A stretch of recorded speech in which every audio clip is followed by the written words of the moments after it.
이 안수복음 관련돼서 좀 얘기가 있었거든요. 저는 이 주제에 대해서 조직신학을 강의할 때 신학원에서 안수복음에 대해서 강의한 적이 있었습니다. 구원의 교리라는 주제로 할 때요. 이 안수복음이라는 것은요, 구원파에서 자주 언급되는 주제입니다. 특히 이제 기쁜 소식 선교회에서 나오신 분들로부터 그런 내용들 들었었고요. 또 거듭남 제3의 비밀이라는 책을 통해서 읽어본 적이 있습니다, 실제. 근데 킹제임스 성경을 믿는 모든 동신의 교회에서는 이 안수복음을 다 거부하고 있습니다. 왜 그럴까요? 이 안수복음의 내용이 어떤 문제가 있는지 성경적으로 한번 시험해보고 검증해 보려고 합니다. 다시 한번. 여러분, 우선 여러분 1장 19절 읽어볼까요? 1장 19절. 다음날 요한이 예수님께서 자기에게 오시는 것을 보고 이르되 세상죄를 제거하시는 하나님의 어린 양을 보라. 우리의 믿음과 신앙에서의 최종 권위는 성경이죠. 우리는 성경이 뭐라고 말씀하고 있는지 거기에 주목하시면 돼요. 여러분, 안수복음의 핵심 주장은 세례 요한이요. 그러니까 침례 요한은 아니죠. 개혁성경이니까 세례 요한이 예수님에게 안수해서 죄를 넘겼다는 거예요. 그래서 여기 죄사함 거듭남의 비밀이라는 책에 보시면 세례 요한이 요단강에서 예수님에게 안수할 때 세상의 모든 죄가 예수님에게 넘어갔다라고 주장하는 겁니다. 여기서 우리가 먼저 살펴볼 게 뭐냐면요. 기본적인 진리가 있습니다. 뭐냐면 침례는요. 안수가 아닙니다. 이거부터 정리해 볼게요. 침례는 안수가 아니죠? 그죠? 침례는요, 베프티즘, 물속에 잠기다. 이런 뜻입니다. 침례, 베프티즘이죠? 안수는 뭡니까? 손을 얻는 거예요. 침례와 안수는 다른 겁니다. 두 단어의 뜻과 용례가 완전히 다릅니다. 성경은 분명하고 명확하게 이 두 개념을 구분하죠. 단어도 다르고, 목적도 다르고요, 적용도 다릅니다. 우리 스님께서 침례를 이제 받으셨지 안수를 받은 것은 아닙니다. 성경을 기록된 그대로 한번 읽어보겠습니다. 마가복음 1장 9절입니다. 1장 9절. 그 당시에 예수님께서 갈릴리의 나사렛으로부터 오사 요르단강 속에서 요한에게 침례를 받으시고 이오면 예수님께서요 요한에게 침례를 받으셨습니다. 근데 성경 어디에도 안수를 받으셨다라고 기록되어 있지는 않습니다. 맞죠? 그죠? 성경에서 요한이 예수님께 안수하여 죄를 넘겨주니라 라고 기록된 것은 없습니다. 그러면 성경에도 어디에도 나오지 않습니다. 성경이 말씀하고 있지 않은데 누군가 그러한 주장을 하게 되면 그건 성경적 교리가 아니죠. 상상일 뿐입니다. 여러분, 마태복음 3장도 볼까요? 31절. 참으로 나는 너희가 회개하도록 너희에게 물로 침례를 주지만. 그렇죠. 요한은 물로 침례를 줬습니다. 성경 5장에 보시면 이는 참으로 요한은 물로 침례를 주었으나 라고 되어 있습니다. 성경은 침례 요한이요 안수가 아니라 물로 침례를 주었다고 계속 반복해서 말씀하고 있습니다. 성경은요 침례의 의미를 이렇게 설명하죠. 베드로전서 3장 21절입니다. 21절.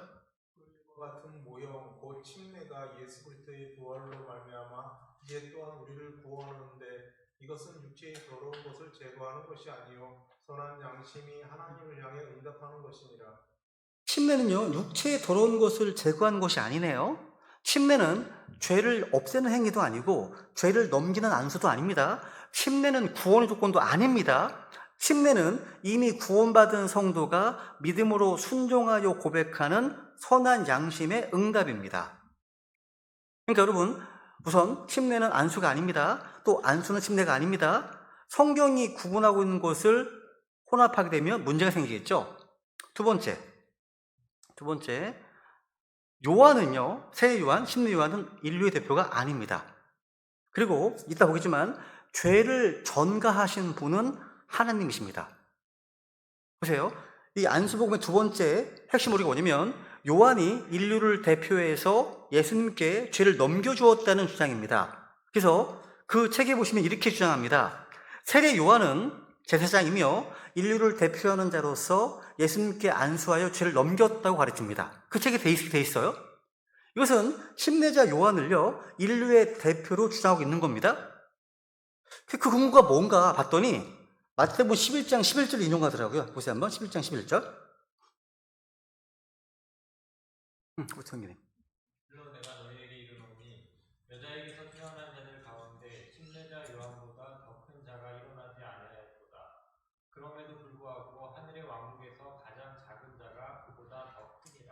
그러니까 침례자 요한이 여자에게서 태어난 자들 가운데 가장 크기 때문에, 근데 하늘의 왕국에서는 가장 작은 자가 그보다 더 크다고 되어 있죠. 그죠? 그러니까 주님께서는요, 무리들 앞에서 여자에게서 태어난 자들 가운데 가장 큰 자는 침례 요한이라고 말씀하셨습니다. 왜 가장 큰 자일까요? 침례 요한은요, 육신으로 나타나신 하나님을 눈으로 보았고 들었고 만졌습니다. 다른 모든 대언자들은요, 그리스도의 오심을 예언했지만 직접 그분을 보면서 대언한 사람은 요한이 유일합니다. 위대하죠? 그럼에도 불구하고 하늘의 왕국에서 가장 작은 자가 그보다 크답니다. 이 말씀 더 충격입니다. 여자에게서 태어난 자 중에 가장 큰 자인 요한도 하늘의 왕국에서는 가장 작은 자보다 크지 못하다는 겁니다. 이것을 7장 28절 볼까요? 7장 28절. 이르노니 여자에게서 태어난 자들 가운데 침례자 요한보다 더 큰 대언자가 없도다. 그러나 하나님의 왕국에서 가장 작은 자가 그보다 더 크니라 하시니라. 와, 잘 보세요. 여자에게서 태어난 자들 가운데에서 침례 요한이 가장 큽니다. 그죠? 그런데 하나님의 왕국에서 가장 작은 자가 그보다 크다고 되어 있습니다. 여러분, 하나님의 왕국은요, 성령으로 거듭나지 않으면 들어갈 수 없는 왕국이 하나님의 왕국입니다. 맞죠? 그러니까 이 말은 여자에게서 태어난 자고요, 성령님에게서 태어난 자, 이거를 이제 차이를 보여주는 겁니다. 여자에게서 태어난 가장 큰 자라도요, 성령님에게서 태어난 사람 가운데 가장 작은 자보다 크지 못합니다. 그러니까 성령님에서 태어난 우리 크리스찬들의 신분, 지위는요, 하나님의 아들들입니다. 그리스도의 신부입니다. 하나님의 상속자입니다. 우리는 그분의 지체들입니다. 그래서 하나님의 왕국에서 가장 작은 자가 여자에게서 태어난 가장 큰 자보다 더 큰 거예요. 그러니까 우리는요, 하나님에게서 태어났기 때문에. 요한일서 5장 1절입니다. 5장 1절. 예수님께서 그리스도이심을 믿는 자는 하나님에게서 태어났으며. 와, 저는 예수님께서 그리스도이심을 믿거든요. 믿으시죠? 그러면 하나님에게서 태어난 자입니다. 우리가 다.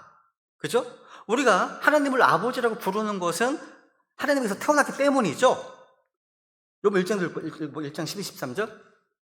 그분을 받아들인 자들 곧 그분의 이름을 믿는 자들에게는 다 하나님의 아들들이 되는 권능을 그분께서 주셨으니 이들은 혈통이나 육신의 뜻이나 사람의 뜻에서 태어나지 아니하고 하나님에게서 태어났느니라. 와, 구원받은 모든 성도들은 다 하나님에게서 태어난 자들입니다. 그러니까 우리는 하나님의 가족에 속해 있는 거예요, 다. 한 피바다, 한 몸이른. 그죠? 신약교에 있지 않습니까? 요한복음 3장도 마찬가지예요. 그죠? 사람이 다시 태어나지 아니하면 하나님의 왕국을 볼 수 없다. 근데 물과 성령에서 태어나지 아니하면 하나님의 왕국을 들어갈 수 없다라고 되어 있습니다. 그죠? 또 읽어볼까요? 1절 23절. 너희가 다시 태어난 것은 썩을 씨에서 난 것이 아니요 썩지 아니할 씨에서 난 것이며 살아있고 영원히 거하는 하나님의 말씀으로 된 것이니. 우리는 주님의 말씀으로 다시 태어났습니다. 주의 말씀으로. 또 야고보서 18절.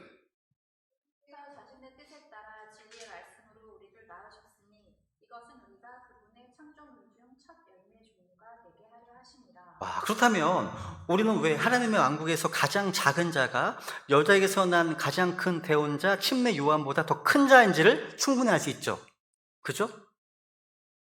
그러니까 마태복음 11장 11절 말씀을 가지고 여자에게서 태어난 자 가운데 가장 큰 자니까 세례 요한이 인류의 대표라고 하는 것은 맞지 않는다는 거예요. 침례 요한이 인류의 대표라면요, 저와 여러분이 침례 요한보다 더 큰 자이기 때문에 우리가 더 인류에 또 부합하겠죠. 사실 침례 요한이 인류의 대표? 이런 말은요, 성경을 모르는 주장입니다. 왜냐하면 성경은요, 인류의 대표가 누구인지 분명히 말씀하기 때문입니다. 성경에서 인류의 대표는 단 두 사람밖에 없습니다. 오늘 15장 45절입니다. 그러나 첫사람 아담은 살아있는 혼이 되었더라 한것 같이 마지막 아담은 살려주는 영이 되셨느니라. 첫사람 아담과 마지막 아담이 예수 그리스도께서 인류의 대표십니다. 그래서 로마서 5장에 보시면 그냥 9절만 보겠습니다. 12절. 그러므로 한 사람을 말미암아 그가 세상에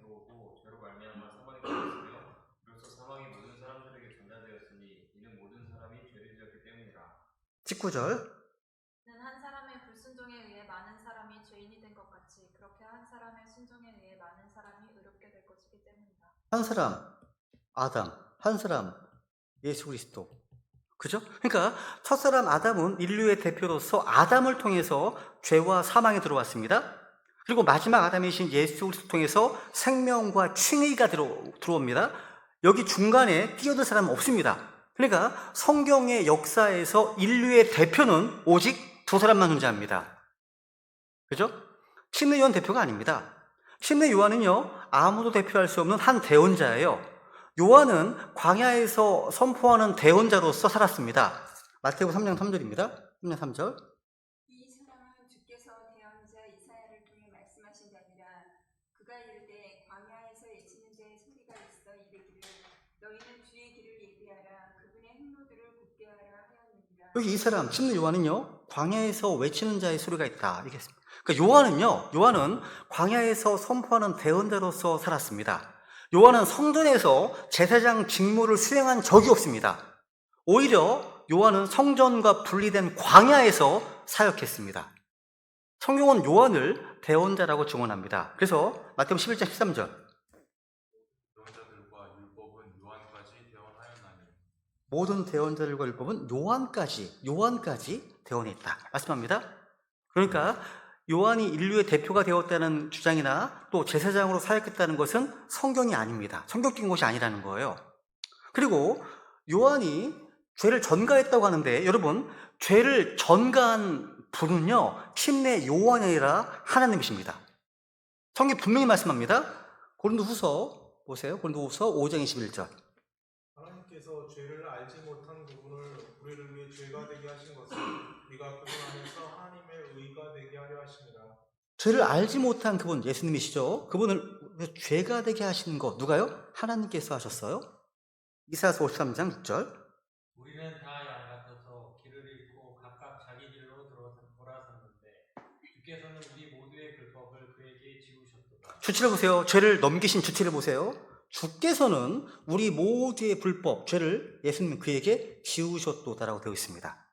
이 말씀에 의하면 죄를 넘기신 분, 죄를 지우신 분, 죄를 전가시킨 분은 누굽니까? 주님이십니다. 하나님이시라는 거죠. 그리고 그 죄와 불법을 담당하신 분은 예수님이십니다. 전가시킨 분은 하나님이시고 담당하신 분은 예수님이라는 거죠.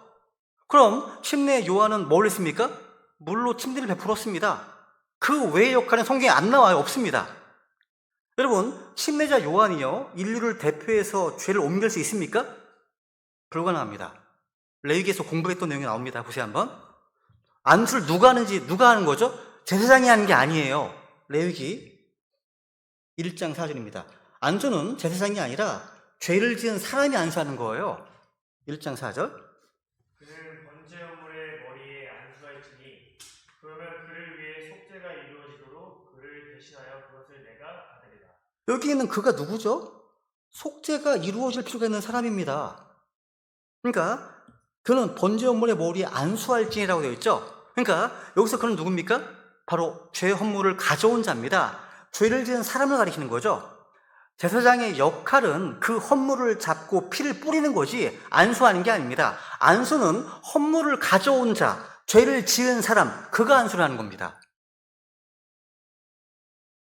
여러분, 다시 말씀드리지만 킹제임스 성경 분명히 말씀합니다. 안수는 죄를 지은 자가 합니다. 제사장이 모든 사람을 대신에 안수했다는 구절은 없어요. 따라서 침례자 요한이 인류를 대표해서 예수님께 안수했다? 이런 주장은 성경적으로 잘못이라는 거죠. 그리고 또 보세요. 죄가 전가된 시기는요, 요단강에서 침례받을 때가 아닙니다. 십자가입니다. 전가는 맞습니다. 근데 언제라는 거죠? 요단강이 아닌 십자가입니다. 이거 되게 중요합니다. 그러니까 이게 그 죄사함 거듭남 표현을 책에 보시면 이렇게 되어 있습니다. 제가 읽어볼게요. 예수님은 요단강에서 죄를 감당하셨다. 요한이 안수할 때 온 인류의 죄가 예수님께 넘어갔다. 침례는 죄 전가 사건이다 라고 주장합니다. 저는 이것이 안수복음의 가장 치명적인 오류라고 생각합니다. 예수님께서 요단강에서 침례를 받으실 때 우리의 죄가 그렇게 넘어갔다고요? 아닙니다. 죄는 갈보리 십자가에서 담당했습니다. 성경은 죄를 담당한 시점이 갈보리 십자가라고 증언합니다. 보세요 한번. 베드로전서 2장 24절입니다. 친히 나무에 달려 자신의 몸으로 우리 죄들을 지으셨으니 이것은 죄들을 향해 죽은 우리가 우리를 향해 살게 하려 하시니라. 그분께서 채찍에 맞음으로 너희가 고침을 받았느니라. 보세요. 친히 나무에 달려 자신의 몸으로 우리 죄들을 지셨으니라고 되어 있죠. 예수님께서 죄를 담당하신 곳이 어디입니까? 친히 나무에 달려. 그러니까 죄를 담당하신 곳은 요단강이 아니고 침례의 순간이 아니고 친히 나무에 달린 십자가 위에서였습니다. 또 보세요. 히브리서 9장 26절 볼까요? 26절. 그래야 했다면 그분께서 세상에 창건 이래로 반드시 자주 고난 당하셨어야 할 것이라. 그러나 그분께서는 자신을 희생물로 드려 죄를 제거하시려고 이제 세상 끝에 한 번 나타나셨느니라. 여기 보시면요. 언제 죄가 제거되었습니까? 죄를 제거하시려고. 언제요? 자신을 희생물로 드리는 순간. 곧 갈보리 십자가였습니다. 요단강이 아니라 갈보리입니다. 계시록 1장 5절에 보시면요. 우리를 사랑하사 자신의 피로 우리 죄들에서 우리를 씻으시고라고 되어 있습니다. 성경 분명 말씀하십니다. 죄를 담당하신 장소와 순간은 갈보리 십자가이고요. 죄를 옮기신 분은 하나님이시고요. 죄를 씻으시고 제거하신 방법은 바로 예수 그리스도의 피라고 선포합니다. 요한일서 3장 5절 볼까요? 요한일서 3장 5절. 그분께서 우리 죄들을 제거하려고 나타나신 것을 너희가 아는데 그분 안에는 죄가 없느니라. 그분께서 우리 죄들을 제거하려고 나타나셨다. 그래서 1장 29절 다시 볼까요? 다시 한번 볼까요? 네. 날 요한이 예수님께서 자기에게 오시는 것을 보고 이르되 세상 죄를 제거하시는 하나님의 어린 양을 보라. 킹제임스 성경은요 확실히 합니다. Takes away라고 되어 있어요. 세상 죄를 제거하시는, 세상 죄를 쥐고 가는이 아닙니다. 쥐고 간다고 한 표현하면 아마 그냥 세상 죄를 캐리 정도? 영어로 표현하면 캐리라고 되어 있겠죠. 근데 영어 킹제임스 성경은 take away라고 되어 있어요. 제거하는 겁니다. 없애는 거예요. 그죠?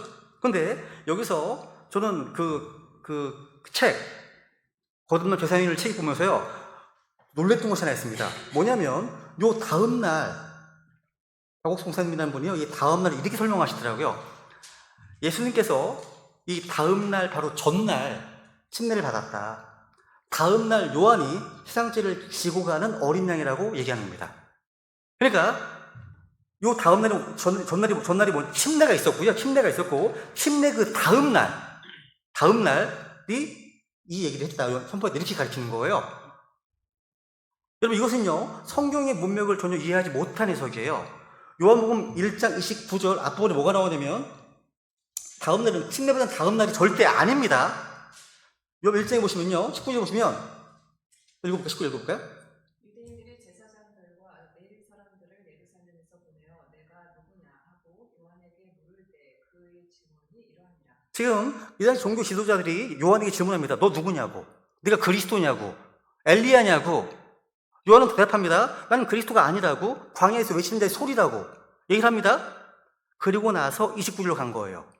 그러니까 29절의 다음 날은요 유대 종교 지도자들의 질문 다음 날입니다. 침례받은 다음 날이 아니에요.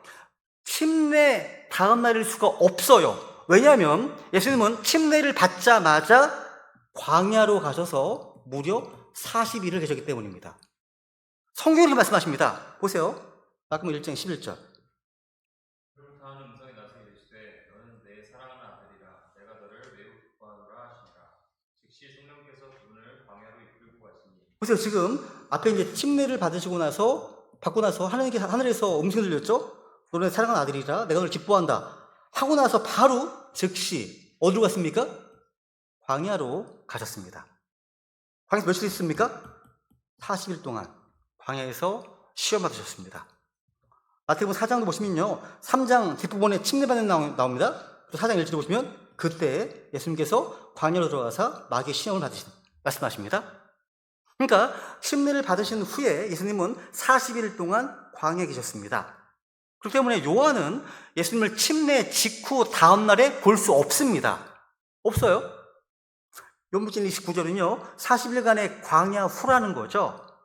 그렇다면 침례 요한이 말한 것은 죄가 이미 넘어갔다가 아니라 예수님이 세상 죄를 제거하실 하나님의 어린 양이심을 선포한 거예요.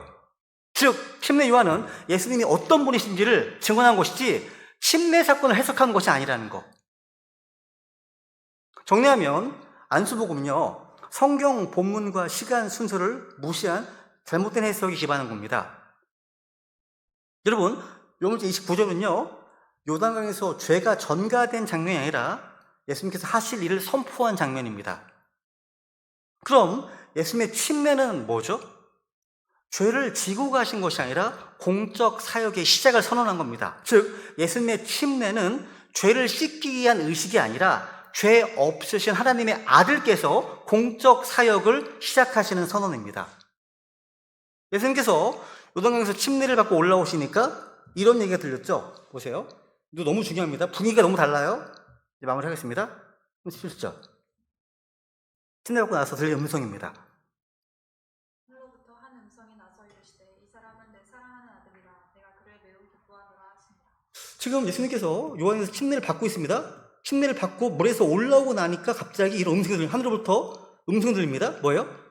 이 사람은 내 사랑하는 아들이라 내가 그를 매우 기뻐하노라. 쇼킹하지 않으세요? 만약 이 순간에 예수님께 세상 죄가 전가되었다면 하나님께서 온 세상의 죄를 담당하신 자를 향해서 이 사람은 내가 사랑하는 아들이다. 내가 그를 매우 기뻐한다. 라고 말씀하셨겠습니까? 그럴 수 없습니다. 이건 신성모독이죠. 그러면 신성모독이죠. 그런데 여러분 갈보리에서 죄를 담당하신 예수님께서 하나님 아버지를 향해서 이렇게 얘기했습니다. 분위기가 다르죠? 보세요 한번. 그래서 큰 소리로 외쳐 이르시되 엘리 엘리 라마 사막다니 하시니 이것은 곧 나의 하나님이여 어찌하여 나를 버리셨나이까 라는 말이다. 갈보리 십자가에서 예수님께서 온 세상의 죄를 담당하신 겁니다. 그죠? 그래서 하나님은 하나님의 독생자 예수님을 향해서 얼굴을 돌리신 거예요. 예수님은 외치신 겁니다. 나의 하나님 어찌하여 나를 버리셨나이까. 지금 죄인으로서 십자가에 계신 것이기 때문에 그렇습니다.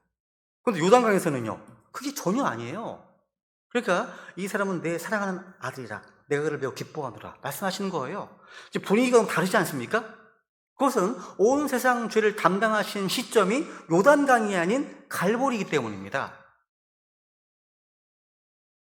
그런데 여러분 안수복음은 요단강에서 침례받을 때 죄가 넘어갔고 그 이후에 예수님이 3년 반 동안 죄를 지고 사역하셨다는 거예요. 또 어떻게 됩니까? 예수님께서 3년 반 동안 죄를 지신 상태로 사역하셨다는 말인 거예요? 그러면? 예수님께서 온 세상의 죄를 담당하신 채로 기적을 행하시고 용서를 선포하셨다는 겁니까? 이건 복음이 아니죠. 그건 신성모독이죠. 성경에 있으면 이렇게 말씀하십니다. 고린도서 5장 21절.